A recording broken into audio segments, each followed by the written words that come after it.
ಆಕಾಶವಾಣಿ ವಿಶೇಷ ಪ್ರಾಯೋಜಿತ ಸರಣಿ ನಿಸರ್ಗ ಜ್ಞಾನಾಮೃತ. ಮಾನವತ್ವದಿಂದ ದೈವತ್ವದ ಕಡೆಗೆ ಸಾಗುವ ಪಥದರ್ಶನ.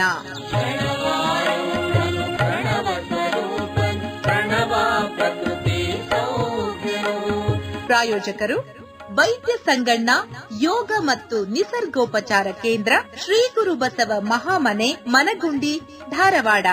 ನಿಸರ್ಗ ಜ್ಞಾನಾಮೃತ.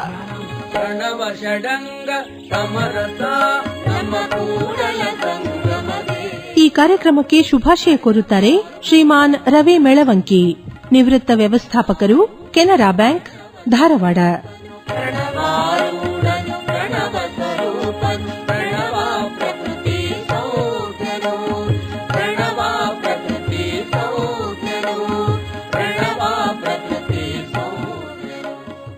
ಆತ್ಮೀಯ ಕೇಳುಗರೆ, ತಮ್ಮೆಲ್ಲರಿಗೂ ನಮಸ್ಕಾರ.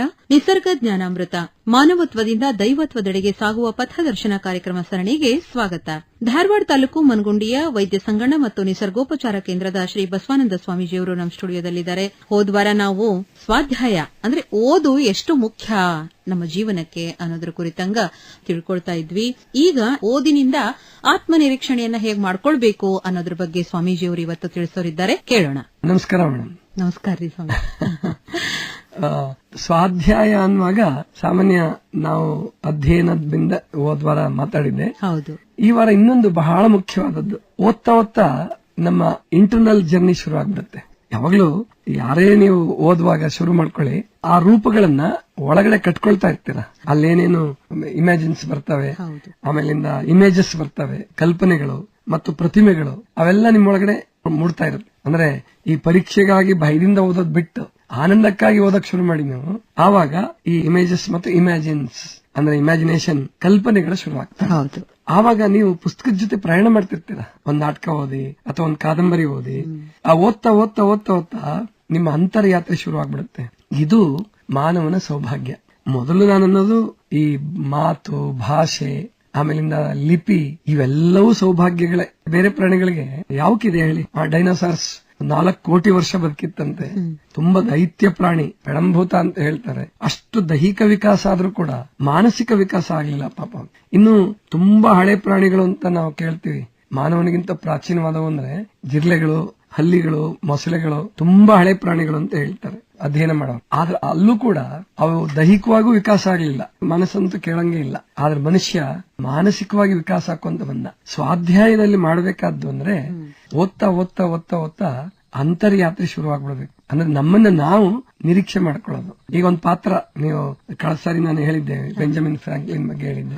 ಬೆಂಜಮಿನ್ ಫ್ರಾಂಕ್ಲಿನ್ಗೆ ಯಾವ ರೀತಿನಲ್ಲಿ ಸೇರಿಸ್ತಾರೆ ಅಂದ್ರೆ ನಮ್ಮ ಮಹಾತ್ಮ ಗಾಂಧೀಜಿ ಲೆಕ್ಕಕ್ಕೆ ಸೇರಿಸ್ತಾರೆ. ಅಂದ್ರೆ ಅಷ್ಟು ಅವರು ಸುಂದರವಾದ ವ್ಯಕ್ತಿತ್ವ ಅವ್ರದ್ದು. ವಿಜ್ಞಾನಿಯಾಗಿ, ರಾಜಕಾರಣಿಯಾಗಿಯೂ ಕೂಡ, ರಾಜಕಾರಣಿನೂ ಇದ್ರು ಅವರು.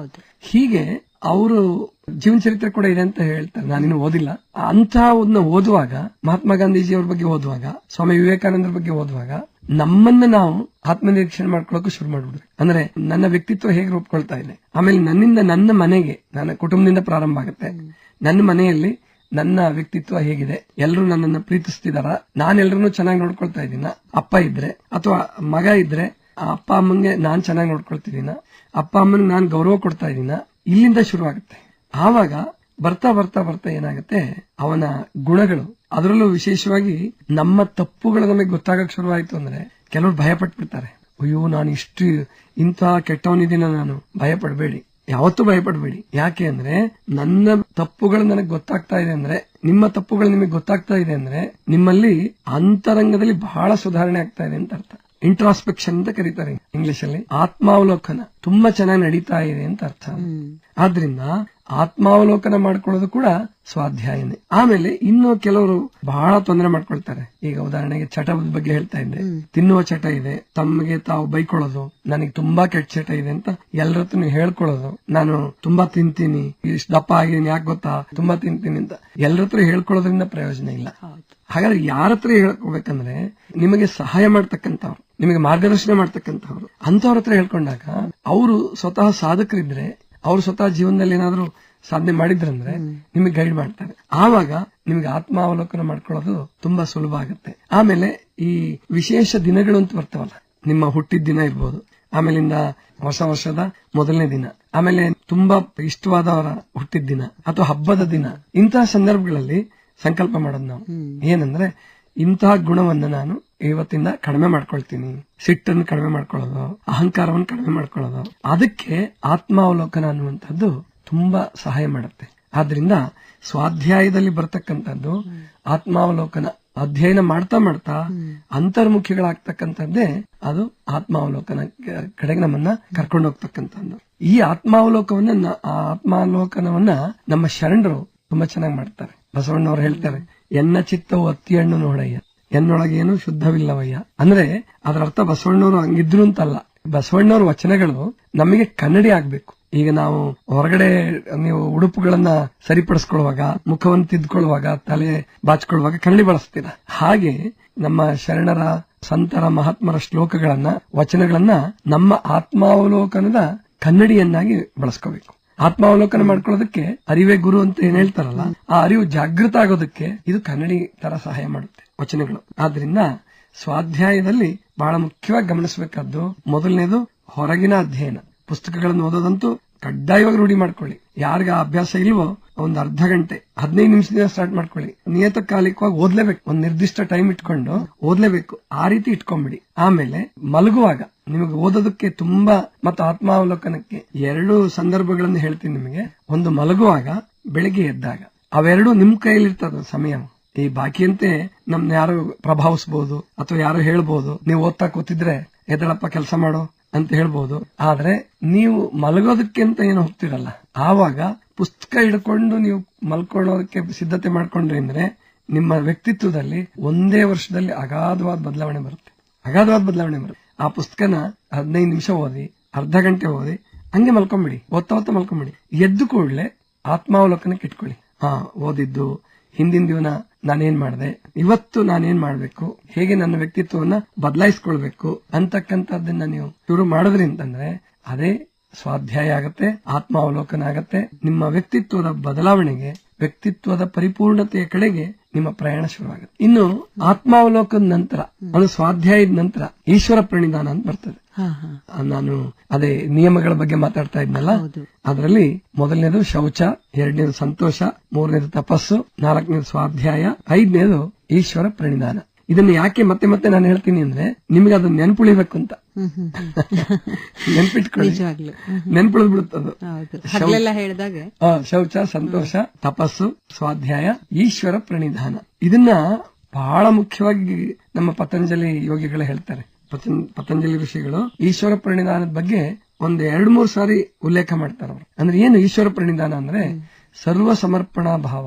ಅದರ ಅರ್ಥ ನಾನು ಎಲ್ಲದನ್ನು ಪರಮಾತ್ಮ ಮೇಲೆ ಹಾಕ್ಬಿಟ್ಟು ನಾನ್ ಸುಮ್ನೆ ಕೂತ್ಕೊಂಡ್ಬಿಡೋದಲ್ಲ. ಆಲಸ್ಯಕ್ಕೆ ಪ್ರೋತ್ಸಾಹ ಅಲ್ಲ ಅದು. ಈಶ್ವರ ಪ್ರಣಿಧಾನ ಯಾಕೆ ಮುಖ್ಯ ಆಗತ್ತೆ ನಮ್ಗೆ ಅಂತಂದ್ರೆ ಅಹಂಕಾರ ಬರ್ದೇ ಇರ್ಲಿ ಅನ್ನೋ ಕಾರಣ. ಯಾಕೆಂದ್ರೆ ಇತ್ತೀಚೆಗೆ ನಾವು ನೋಡ್ತಾ ಇದ್ದೀವಿ ಈ ರ್ಯಾಷನಲಿಸಂ ಅಂತ, ಅಂದ್ರೆ ವಿಚಾರವಾದ. ಈ ವಿಚಾರವಾದಿಗಳು ಏನ್ ಮಾಡ್ತಾರೆ, ಬುದ್ಧಿವಂತರಾಗ್ತಾ ಆಗ್ತಾ ಆಗ್ತಾ ಆಗ್ತಾ ದೇವರು, ಆತ್ಮ, ಆಮೇಲೆ ನೈತಿಕತೆ, ಮಾರಾಲಿಟಿ ಎಲ್ಲವನ್ನೂ ಅಲ್ಲಗಳಿತಾ ಬಂದ್ಬಿಡುತ್ತೆ. ಅದ್ರಾಗೇನಿದೆ, ಇದ್ರಾಗೇನಿದೆ, ಮನುಷ್ಯ ಜನ್ಮ ಬಂದಿರೋದೇ ಕೆಲವು ದಿವಸ, ಇಲ್ಲಿ ಮಜಾ ಮಾಡಿ ನಾಸ್ತಿಕರಾಗ್ಬಿಡ್ತಾರೆ. ನಾಸ್ತಿಕತೆ ವಿಚಾರವಾದ ಅಲ್ಲ, ವೈಚಾರಿಕತೆ ಅಲ್ಲ. ವೈಚಾರಿಕ ಪ್ರಜ್ಞೆ ಇರ್ತಕ್ಕಂಥವನು ಅವನು ನಿಜವಾದ ನಾಸ್ತಿಕನಾಗಬೇಕಾದ್ರೆ 10 ಸಾರಿ ಯೋಚನೆ ಮಾಡ್ತಾನೆ. ಅದರಿಂದ ಈಶ್ವರ ಪ್ರಣಿಧಾನದಲ್ಲಿ ನಾವು ಏನ್ ತಿಳ್ಕೋಬೇಕು ಮುಖ್ಯವಾಗಿ ಅಂದ್ರೆ, ಈ ಸಮಗ್ರ ಸೃಷ್ಟಿಯ ಹಿಂದೆ ಒಬ್ಬ ಪರಮಾತ್ಮ ಇದ್ದಾನೆ, ಅಥವಾ ಒಂದು ಶಕ್ತಿ ಇದೆ, ಅಥವಾ ನೀವು ದೇವಿ ಅಂತ ಕರೀರಿ, ದೇವತೆ ಅಂತ ಕರೀರಿ. ದೇವತೆ ಅಂದ ಕೂಡಲೇ ರೂಪ ಬಂದ್ಬಿಡುತ್ತೆ, ದೇವಿ ಅಂದ ಕೂಡಲೇ ರೂಪ ಬಂದ್ಬಿಡುತ್ತೆ. ಆದ್ರೆ ಪರಮಾತ್ಮನಿಗೆ ಪರಮ ಆತ್ಮ, ಪರಮ ಅಂದ್ರೆ ಗೊತ್ತು ನಿಮ್ಗೆಲ್ಲ, ಶ್ರೇಷ್ಠ ಜೀವ ಆತ್ಮ. ನಮ್ಮೊಳಗಡೆ ಇರ್ತಕ್ಕಂಥದ್ದು, ನಮ್ಮ ದೇಹವನ್ನ ನಡೆಸ್ತಕ್ಕಂಥದ್ದು ಜೀವಾತ್ಮ. ಈ ಜಗತ್ತನ್ನ ನಡೆಸ್ತಾ ಇರ್ತಕ್ಕಂಥದ್ದು ಪರಮ ಆತ್ಮ. ಆ ಪರಮಾತ್ಮನಲ್ಲಿ ಶರಣಾಗತಿ ಭಾವ ಇರುತ್ತಲ್ಲ, ಅದಕ್ಕೆ ಈಶ್ವರ ಪ್ರಣಿಧಾನ ಅಂತ ಕರೀತಾರೆ ಪತಂಜಲಿಗಳು. ಅಂದ್ರೆ ಕೆಲವರು ಪತಂಜಲಿಗಳನ್ನ ನಾಸ್ತಿಕರ ಸಮೀಪಕ್ಕೆ ತಗೊಂಡೋಗ್ಬಿಟ್ಟಿದ್ರು. ಈಗಲೂ ಕೆಲವರು ತಗೊಂಡೋಗ್ತಾರೆ ಸಂಪ್ರದಾಯವಾದಿಗಳು. ಯಾಕೆ ಅಂದ್ರೆ ಅವರು ಯೋಗ ಸೂತ್ರಗಳನ್ನು ಶುರು ಮಾಡುವಾಗ ಓಂಕಾರ ಹೇಳೋದಿಲ್ಲ. ಯೋಗ ಮಾಡೋರೆಲ್ಲರೂ ಓಂಕಾರ ಹೇಳ್ತಾರೆ, ಆದ್ರೆ ಪತಂಜಲಿ ಯೋಗ ಸೂತ್ರಗಳು ಶುರುವಾಗೋದು ಅತಃ ಯೋಗಾನುಶಾಸನಂ, ಮೊದಲನೇ ಸೂತ್ರನೇ. ನಾವು ಈಗ ಯೋಗಾಭ್ಯಾಸವನ್ನ ಮಾಡೋಣ ಅಂತ ಶುರು ಮಾಡ್ತಾರೆ ಅವರು. ಅದಕ್ಕೆ ಕೆಲವರು ಏನ್ ಮಾಡಿದ್ರು, ಅವರ ಸೂತ್ರದಲ್ಲಿ ಪರಮಾತ್ಮ ಅಂದ್ರೆ ಅನ್ಇನ್ವೈಟೆಡ್ ಗೆಸ್ಟ್ ಅಂತ ಹೇಳ್ತಾರೆ. ಅವನೊಬ್ಬ ಕರೆಯದೇ ಬಂದ ಅತಿಥಿ. ಆತರ ಸಂಬೋಧಿಸ್ತಿರ್ತಾರೆ. ಇಲ್ಲ, ಖಂಡಿತ ಪತಂಜಲಿಗಳು ಅವರು ಪರಮಾತ್ಮನ ಬಗ್ಗೆ ಎಲ್ಲೂ ಭಕ್ತಿಯನ್ನು ಕಡಿಮೆ ಮಾಡ್ಕೊಳ್ಳಲ್ಲ. ಆದ್ರೆ ಪೂರ್ಣ ಸೂತ್ರಗಳನ್ನು ಓದಿದಾಗ ನಮಗೆ ಗೊತ್ತಾಗುತ್ತೆ. ಆದ್ರಿಂದ ನಾವು ತಿಳ್ಕೋಬೇಕು, ಈಶ್ವರ ಪ್ರಣಿಧಾನಕ್ಕೆ ಬಹಳ ಮಹತ್ವ ಕೊಡ್ತಾರೆ. ಆಗ ನಮ್ಮ ಜೀವನದಲ್ಲಿ ಇದನ್ನ ಹೇಗೆ ಅಳವಡಿಸ್ಕೊಳ್ಳೋದು? ಈಗ ನಮ್ಮ ಹುಡುಗರಿಗಂತೂ ಗೊತ್ತಾಗುತ್ತೆ. ಈಗ ಪರೀಕ್ಷಾ ಸಮಯ, ಪರೀಕ್ಷೆ ಕೆಲವೆಲ್ಲ ಮುಗಿದಿದಾವೆ, ಕೆಲವು ಪರೀಕ್ಷೆಗಳು ನಡೀತಾ ಇದಾವೆ. ಒಟ್ಟಾರೆ ಈಗ ನಮ್ಮ ಹುಡುಗರಿಗೆ ಪರೀಕ್ಷೆ ಸಂದರ್ಭದಲ್ಲಿ ಹೆಚ್ಚು ಭಕ್ತಿ ಬಂದ್ಬಿಡುತ್ತೆ. ಈಗಿನ ಇಂಗ್ಲಿಷ್ ಮೀಡಿಯಂ ಹುಡುಗರಿಗೆ ಏನಾಗಿದೆಯೋ ನನಗೆ ಗೊತ್ತಿಲ್ಲ. ಅವರಿಗೆ ಅಲ್ಲಿ ಶಾಲೆಗಳಲ್ಲಿ ಏನ್ ಕಲ್ಸಿರ್ತಾರೋ ಅಲ್ಲೂ ಕೂಡ ಪರಮಾತ್ಮನ ಬಗ್ಗೆ ಹೇಳೇ ಹೇಳ್ತಾರೆ. ಎಲ್ಲ ಕಡೆಯಲ್ಲೂ ಗಾಡ್ ಅಂತ ಹೇಳಿ, ಏನಾದ್ರೂ ಹೇಳಿ, ಒಟ್ಟಾರೆ ದೇವ್ರ ಬಗ್ಗೆ ಒಂದು ಕಲ್ಪನೆ ಕೊಟ್ಟೆ ಕೊಡ್ತಾರೆ. ಆದ್ರಿಂದ ಪರೀಕ್ಷಾ ಸಂದರ್ಭದಲ್ಲಿ ಯಾಕೆ ಹೆಚ್ಚು ಭಕ್ತಿ ಬರುತ್ತೆ ಅಂದ್ರೆ ಅಲ್ಲಿ ಮನಸ್ಸು ಬಹಳ ಜೋರಾಗಿ ಕೆಲಸ ಮಾಡ್ತಿರುತ್ತೆ, ಬುದ್ಧಿ ಜೋರಾಗಿ ಕೆಲಸ ಮಾಡ್ತಿರುತ್ತೆ. ನಾನು ನನ್ನ ಗುರಿಯನ್ನು ಮುಟ್ಟಬೇಕು, ನಾನು ರ್ಯಾಂಕ್ ತಗೋಬೇಕು, ನಾನು ಡಿಸ್ಟಿಂಕ್ಷನ್ ಆಗ್ಬೇಕು, ಆವಾಗ ಹೆಚ್ಚು ಭಕ್ತಿ ಬರುತ್ತೆ. ಇದನ್ನೇ ನಾವು ಜೂನ್ ತಿಂಗಳಿಂದ ಓದೋದ್ರಲ್ಲೂ ಭಕ್ತಿ ಇಟ್ಬಿಡ್ಬೇಕು. ಚೆನ್ನಾಗಿ ಓದೋಣ, ಓದಿ ಓದಿ ಓದಿ ಆಮೇಲೆ ಆ ಓದೋದಕ್ಕೆ ಕೂತ್ಕೊಳ್ಳಕ್ ಮುಂಚೆ ಒಂದು ಪ್ರಾರ್ಥನೆ ಅಂತಂದ್ರೆ ನೀವೇನೋ ಹಾಡು ಹೇಳ್ಬೇಕು ಅಥವಾ ಆ ಭಂಗಿಯಲ್ಲಿ ಕೂತ್ಕೋಬೇಕು, ಈ ಭಂಗಿಯಲ್ಲಿ ಕೂತ್ಕೋಬೇಕು ಅಂತಲ್ಲ. ಪುಸ್ತಕ ಇಟ್ಕೊಂಡು ನೀವು ಓದೋದಕ್ಕೆ ಹೊರಟಾಗ ಪರಮಾತ್ಮ ನನಗೆ ನಿನ್ನ ಅನುಗ್ರಹ ಇರ್ಲಿ, ನಿನ್ನ ಕರುಣೆ ಇರ್ಲಿ, ನಾನು ಓದ್ಲಿಕ್ಕೆ ಪ್ರಾರಂಭ ಮಾಡ್ತೀನಿ ಅನ್ನುವ ಒಂದು ಕಾನ್ಶಿಯಸ್, ಆ ಪ್ರಜ್ಞಾ ಸಹಿತವಾದ ಓದಿದೆಯಲ್ಲ, ಅದು ಬಹಳ ಶಕ್ತಿ ಕೊಡುತ್ತೆ. ಪ್ರಾರ್ಥನೆ ಅಂದ್ರೆ ಪ್ರಜ್ಞಾವಂತಿಕೆಯನ್ನ ಹೆಚ್ಚು ಮಾಡ್ಕೊಳ್ಳೋದಷ್ಟೇ. ಪ್ರಾರ್ಥನೆ ನೀವು ಯಾವ ಹಾಡು ಹೇಳ್ತೀರಿ, ಯಾವ ದೇವರು ಪ್ರಾರ್ಥನೆ ಮಾಡ್ತೀರಿ ಮುಖ್ಯ ಅಲ್ಲ. ಪ್ರಜ್ಞೆಯನ್ನ ವಿಕಾಸ ಮಾಡ್ಕೊಳ್ಳೋದು, ಸ್ವಲ್ಪ ಜಾಗೃತ ಮಾಡ್ಕೊಳ್ಳೋದು, ಇದು ಈಶ್ವರ ಪ್ರಣಿಧಾನಕ್ಕೆ ಪ್ರಾರಂಭದ ಮೆಟ್ಟಿಲು. ಕೇಳಿದ್ರಲ್ಲ ಕೇಳಿದರೆ, ಪ್ರಾರ್ಥನೆ ಅನ್ನೋದು ಈಶ್ವರ ಪ್ರಣಿಧಾನಕ್ಕೆ ಮೊದಲ ಮೆಟ್ಟಿಲು ಅಂತ ಹೇಳ್ತಾ ಸವಿಸ್ತಾರವಾಗಿ ವಿಷಯಗಳನ್ನ ತಿಳಿಸಿದಂತಹ ಸ್ವಾಮೀಜಿಯವರಿಗೆ ಧನ್ಯವಾದಗಳನ್ನ ತಿಳಿಸ್ತಾ, ಇವತ್ತು 64ನೇ ಸಂಚಿಕೆಯಲ್ಲಿ ಕೇಳಲಾದ ಪ್ರಶ್ನೆಗೆ ಸರಿಯಾಗಿ ಉತ್ತರಿಸಿ ಯಾರು ಬಹುಮಾನವನ್ನ ಗಳಿಸಿದ್ದಾರೆ ನೋಡೋಣ. ಅದಕ್ಕಿಂತ ಮುಂಚೆ ಇವತ್ತಿನ ಪ್ರಶ್ನೆ. ಈ ವಾರದ ಪ್ರಶ್ನೆ, ಆತ್ಮಾವಲೋಕನ ಮಾಡಿಕೊಂಡ ನಿಮ್ಮ ಸ್ವಾನುಭವವನ್ನು ಬರೆದು ಕಳಿಸಿರಿ. ಪ್ರಶ್ನೆ ಇನ್ನೊಮ್ಮೆ, ಆತ್ಮಾವಲೋಕನ ಮಾಡಿಕೊಂಡ ನಿಮ್ಮ ಸ್ವಾನುಭವವನ್ನು ಬರೆದು ಕಳಿಸಿರಿ. ತಮ್ಮ ಉತ್ತರಗಳನ್ನು ಕಳಿಸಲು ವಿಳಾಸ: ಶ್ರೀ ಗುರು ಬಸವ ಮಹಾಮನೆ, ಚನ್ನಯ್ಯನಗಿರಿ, ಮನಗುಂಡಿ, ಧಾರವಾಡ. ಪೋಸ್ಟ್ ಬಾಕ್ಸ್ ಸಂಖ್ಯೆ 1, ಪಿನ್ ಕೋಡ್ ನಂಬರ್ 580007. ಕೇಳುವರೆ, 64ನೇ ಸಂಚಿಕೆಯ ಪ್ರಶ್ನೆ, 4 ಅಂತಃಕರಣಗಳನ್ನು ಬರೆದು ಕಳಿಸಿರಿ. ಉತ್ತರ: ಮನ, ಬುದ್ಧಿ, ಚಿತ್ತ ಮತ್ತು ಅಹಂಕಾರ. ಸರಿಯಾಗಿ ಉತ್ತರಿಸಿ ಬಹುಮಾನಕ್ಕೆ ಆಯ್ಕೆಯಾದ ನಮ್ಮ ಅದೃಷ್ಟಶಾಲಿ ವಿಜೇತರು: ಪ್ರಥಮ ಅದೃಷ್ಟಶಾಲಿಗಳು ಶ್ರೀಮತಿ ಮುದ್ದುರಾಣಿ ಎಸ್, ತಾರಾಪುರ, ಬಸವನಗರ, ಅಲಮೇಲ ಪೋಸ್ಟ್, ವಿಜಯನಗರ ಜಿಲ್ಲೆ. ದ್ವಿತೀಯ ಅದೃಷ್ಟಶಾಲಿ ವಿಜೇತರು ಶ್ರೀಮತಿ ಉಮಾ ಗುಡಿಮನಿ, ಗೃಹಿಣಿ, ಚಂಡೀಗಢ.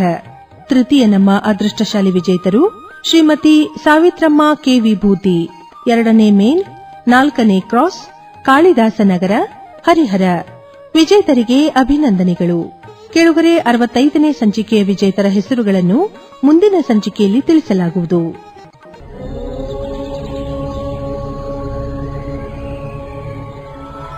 ಇದುವರೆಗೆ ಶ್ರೀ ಗುರು ಬಸವ ಮಹಾಮನೆ ನಿಸರ್ಗ ಜ್ಞಾನಾಮೃತ, ಮಾನವತ್ವದಿಂದ ದೈವತ್ವದ ಕಡೆಗೆ ಸಾಗುವ ಪಥದರ್ಶನ ವಿಶೇಷ ಪ್ರಾಯೋಜಿತ ಸರಣಿ ಕಾರ್ಯಕ್ರಮ ಪ್ರಸಾರವಾಯಿತು. ಭಾಗವಹಿಸಿದ ತಜ್ಞರು ಶ್ರೀ ಬಸವಾನಂದ ಸ್ವಾಮಿಗಳು, ಶ್ರೀ ಗುರು ಬಸವ ಮಹಾಮನೆ, ಮನಗುಂಡಿ, ಧಾರವಾಡ. ಈ ಕಾರ್ಯಕ್ರಮಕ್ಕೆ ಶುಭಾಶಯ ಕೋರುತ್ತಾರೆ ಶ್ರೀಮಾನ್ ರವಿ ಮೆಳವಂಕಿ, ನಿವೃತ್ತ ವ್ಯವಸ್ಥಾಪಕರು, ಕೆನರಾ ಬ್ಯಾಂಕ್, ಧಾರವಾಡ. ನಿರೂಪಣೆ ಜಿ ಸುರೇಖಾ ಸುರೇಶ್. ಸಂಯೋಜನೆ ಸೋಮಶೇಖರ್ ರೂಳಿ. ನಿರ್ಮಾಣ ನೆರವು ಶೈಲಜಾ ರಾಜ್ಕುಮಾರ್. ನಿರ್ಮಾಣ ಶರಣಬಸವ ಚೋಳೀನ್.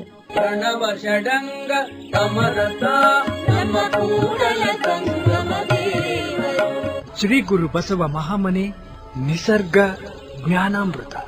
ಈ ಕಾರ್ಯಕ್ರಮದ ಪ್ರಾಯೋಜಕರು ವೈದ್ಯ ಸಂಗಣ್ಣ ಯೋಗ ಮತ್ತು ನಿಸರ್ಗೋಪಚಾರ ಕೇಂದ್ರ, ಶ್ರೀ ಗುರು ಬಸವ ಮಹಾಮನೆ, ಮನಗುಂಡಿ, ಧಾರವಾಡ.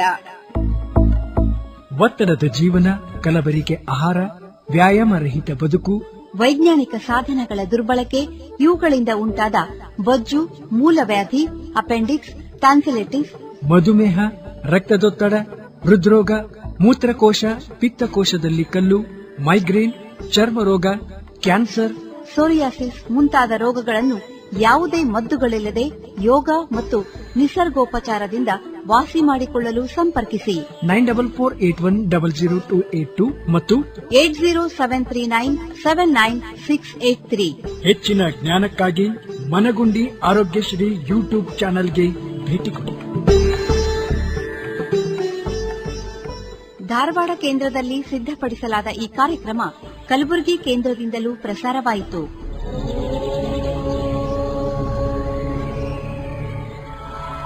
ಮತ್ತೆ ಮುಂದಿನ ಗುರುವಾರ ನಿಸರ್ಗ ಜ್ಞಾನಾಮೃತ.